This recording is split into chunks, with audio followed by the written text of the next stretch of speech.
Nah, kesimpulannya adalah kita bisa pakai some hanya pada kalimat positif aja. Tapi kalau misalnya pada kalimat negatif boleh, hanya dengan catatan-catatan yang tadi kita bahas ya. Jangan lupa untuk diingat. Nah, kalau misalnya di kalimat tanya juga boleh, tapi hanya. Halo teman-teman, jumpa lagi bersama gue di channel Math Course. Di video kali ini kita akan belajar tentang perbedaan antara some dan juga any. Udah include ada pengertian, jenis, contoh, latihan soal, dan praktek-praktek gratis yang bisa kalian akses tanpa internet. Cukup dengan download link yang ada di deskripsi video, lalu kalian masukin passwordnya. Passwordnya bisa kalian dapatkan di beberapa menit tertentu di video ini. Jadi jangan sampai di skip ya, biar gak ketinggalan. Gak pakai lama, langsung aja check it out. Don't forget to subscribe, like, comment, and share to support Math Course channel. Oke teman-teman, sebelum kita membahas tentang materi kita pada hari ini, teman-teman harus tahu dulu bahwa dalam bahasa Inggris, some dan any digunakan untuk menyatakan jumlah yang tidak pasti. Jadi kita nggak tahu jumlah pastinya berapa nih, baik untuk countable nouns, untuk kata benda yang dapat dihitung, atau uncountable nouns, untuk kata benda yang tidak dapat dihitung. Jadi udah jumlahnya nggak pasti, terus juga mau countable dan uncountable itu sama-sama bisa dipakai. Untuk video lengkap tentang perbedaan antara countable dan uncountable itu ada videonya sendiri, jadi jangan lupa dilihat. Umumnya countable noun itu kata benda yang bisa dihitung, kayak contohnya buku, pensil, dan lain sebagainya. Contoh dari uncountable yang nggak bisa dihitung seperti air, gula, dan lain sebagainya. Untuk lebih detailnya jangan lupa nonton video tentang countable dan uncountable noun ya.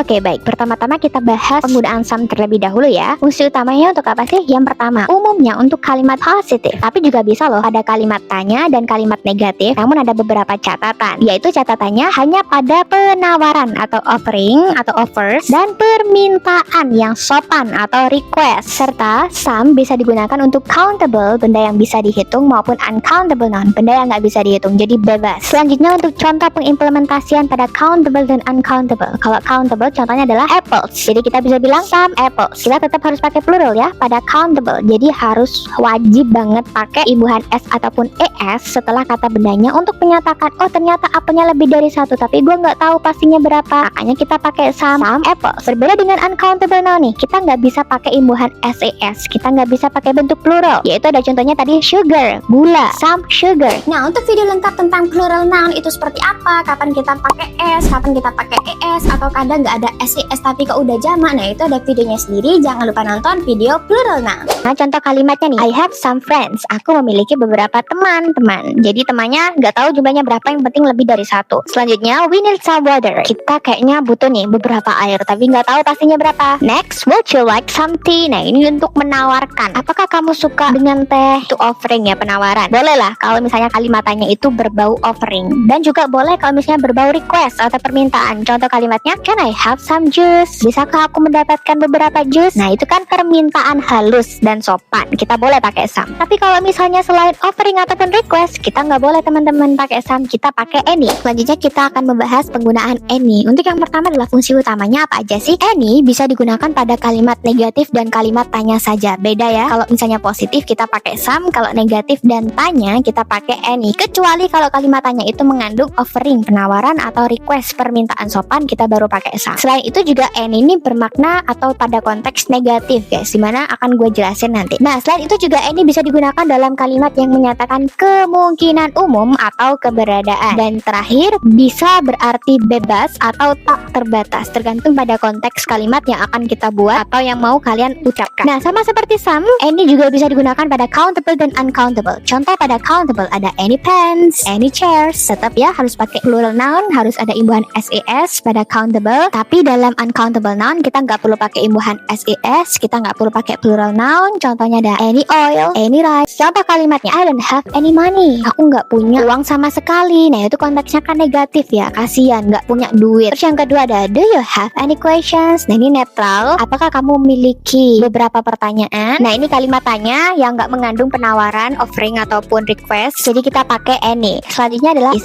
there any bread left? Ini adalah bentuk kalimat tanya yang menanyakan keberadaan permintaan. Nah, ini yang gue maksud tadi ya. Nah, kan artinya apakah ada beberapa roti yang ditinggalkan? Dan yang keempat nih, if you find any mistakes, let me know. Kalau misalnya kamu menemukan beberapa masalah, kasih tahu aku. Nah, itu kan kemungkinan ya. Kemungkinan yang belum tentu terjadi. Tanda-tandanya ada if-nya. Nah, yang terakhir adalah you can take any books you like. Kamu bisa mengambil buku manapun yang kamu suka gitu. Maksudnya bebas tak terbatas di sini adalah terserah kalian mau ngambil berapa. 2 boleh, 3, 5, 10. Yang penting apa yang lu suka lu ambil. Nah, itu adalah maksud dari bebas tak terbatas. Untuk yang selanjutnya kita akan bahas bahwa some dan any itu juga bisa loh sebagai pronoun ataupun kata ganti dan juga sebagai turunan. Maksudnya apa? Jadi some dan any ini kadang tidak diikuti langsung oleh kata benda ataupun noun, tetapi hanya menggantikan kata benda yang telah disebut sebelumnya. Jadi ini bertindak sebagai pronoun ya teman-teman. Untuk video lengkap tentang pronoun itu ada sendiri, jangan lupa ditonton. Pronoun itu kata ganti guys, jenisnya ada banyak dan materi penting juga.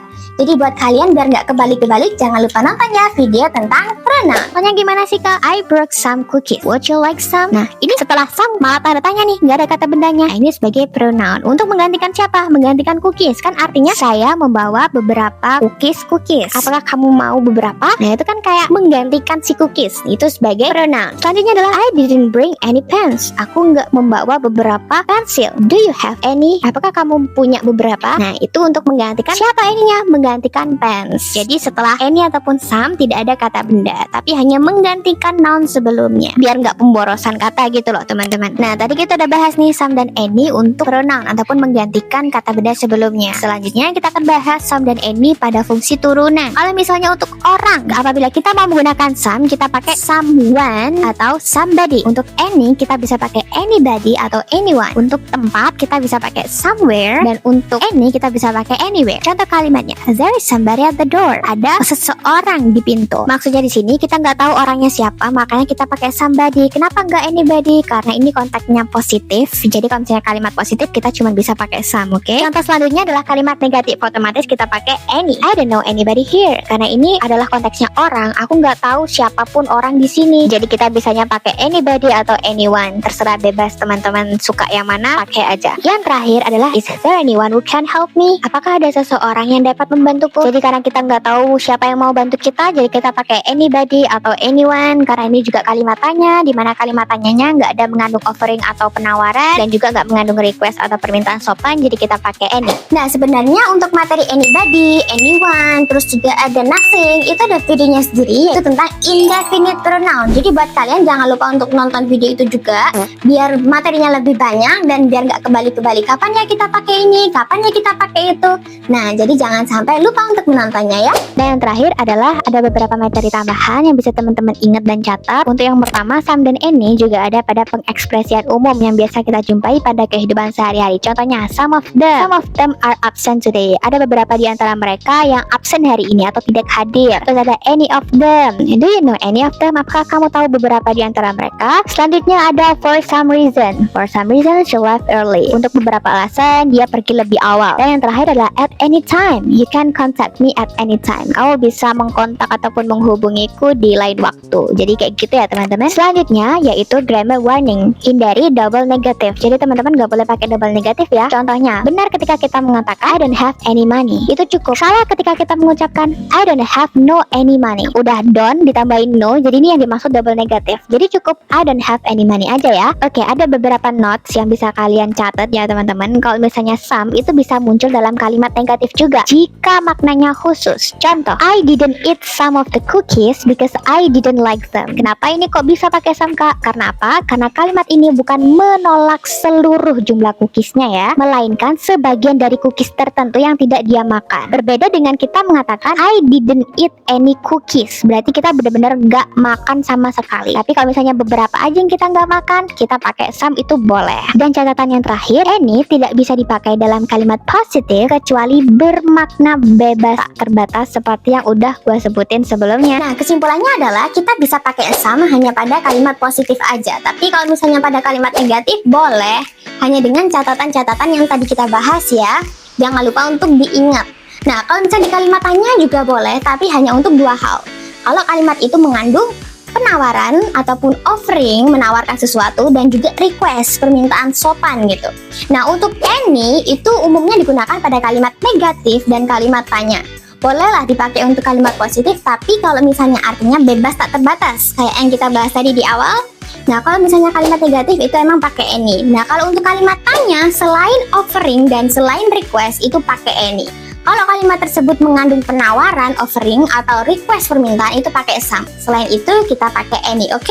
Oke teman-teman, untuk mengukur sejauh mana kalian memahami materi tentang some dan juga any, kalian boleh loh mencoba untuk mengerjakan latihan soal yang sudah disediakan oleh Mapcourse sebagai bonus pembelajaran. Cukup dengan screenshot dan scan barcode di layar atau menekan link yang ada di deskripsi video, kalian sudah bisa mengerjakan latihan soal secara gratis. Oke teman-teman, buat kalian yang menemukan kendala dalam proses belajar atau mau sharing-sharing atau juga boleh nanya soal tadi. Loh Kak, latihan soalku yang ini kok jawabannya salah ya? Yang benar kok ini, gimana penjelasannya? Boleh banget. Langsung tulis di kolom komen atau chat aku melalui WhatsApp, oke? See you in the next video. Bye-bye!